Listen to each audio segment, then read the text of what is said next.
The legend of Queen Varela of Netherlix was whispered across the galaxy, not for her unmatched power or her serpentine beauty, but for the unsolved mystery that surrounded her royal quarters. It was simple. Anyone who dared spend a night in the Queen's palace, within her personal chamber, never came out the same. Some went mad. Some fled the system, never to speak again. Others simply vanished. This wasn't superstition. Royal guards reported the screams. Healers examined the victims. The Queen, fierce and untouchable, remained silent every time. Her people adored her, feared her, and gave her a wide berth come nightfall.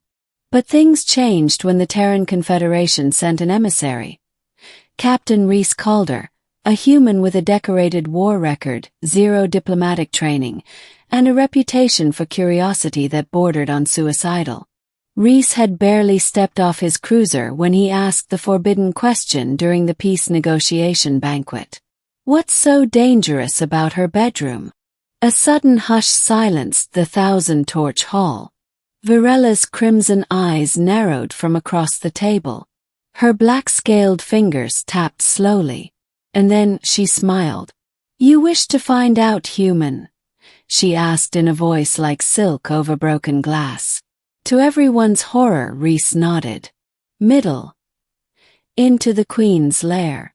The palace of Netherlix was carved into a floating obsidian mountain surrounded by a glowing nebula.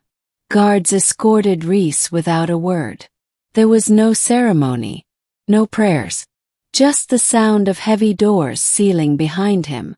Varela stood by a massive window, the stars reflecting off her obsidian and sapphire skin. Her crown of living vines twisted gently on her head. She wore no armor, just a robe of cosmic thread that flowed around her curves like starlight. "You are either very brave," she said without turning, "or very stupid." "Most humans are a bit of both," Rhys replied, loosening the collar of his uniform. "Which one am I to you?" She turned slowly, and Rhys caught his breath. The tails hadn't done her justice. She was alien, yes, with elongated limbs, clawed feet, and a tail coiled with jeweled scales, but there was a magnetic grace to her. A deep, aching loneliness in her posture. "We will see," she said.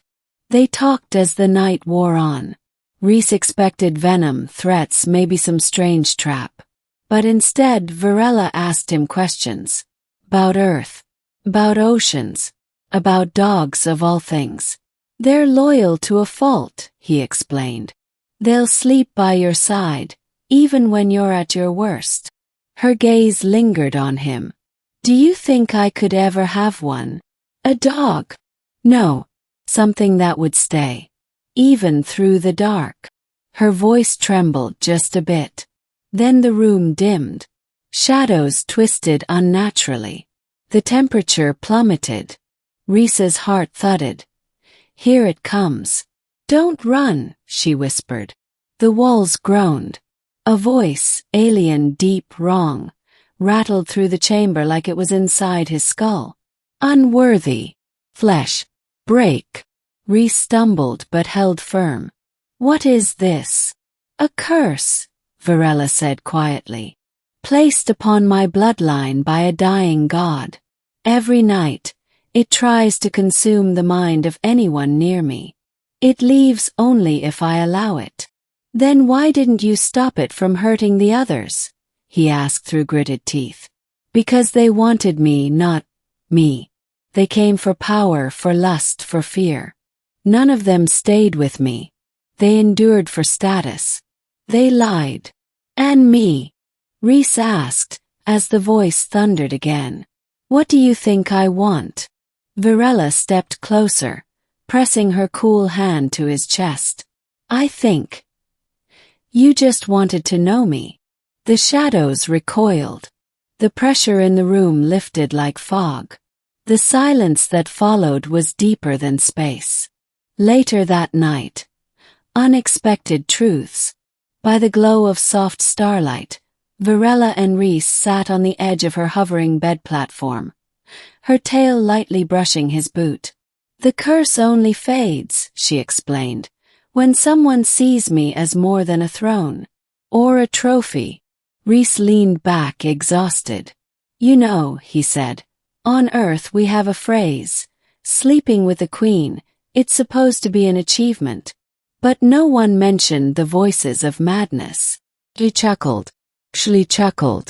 "So what now? You survive the night, become a legend, return to your world." "Depends," he said. "Do you want me to leave?" There was a long pause. Her hand found his. "I don't want another ghost in my hall." "Then I'll stay. For a night. For as long as you'll have me." Ending. The stars bend for her laugh. By morning, the story had already spread through the palace. The guards stood straighter. The advisors whispered behind jeweled fans. The air itself seemed warmer. Queen Varella walked alongside Rhys down the solar corridor, in the daylight for the first time in years. "Do you regret it?" she asked. "Sleeping next to an alien queen who could have broken my mind with a thought?" "Yes." He looked at her. "No. I regret not doing it sooner." From that day forward, Rhys Calder was no longer referred to as captain among the people of Netherlix. He became the Nightbringer's calm, the human who survived the Queen's haunted chamber and made her smile. Varella, for her part, never summoned another suitor, never entertained another courtship, because for the first time in memory she had someone who stayed, not for power, not for glory, but for her. And as Rhys would later tell his fellow humans when they asked what it was like to spend a night with the alien queen, he'd only grin and reply, "Terrifying, beautiful, and worth every second."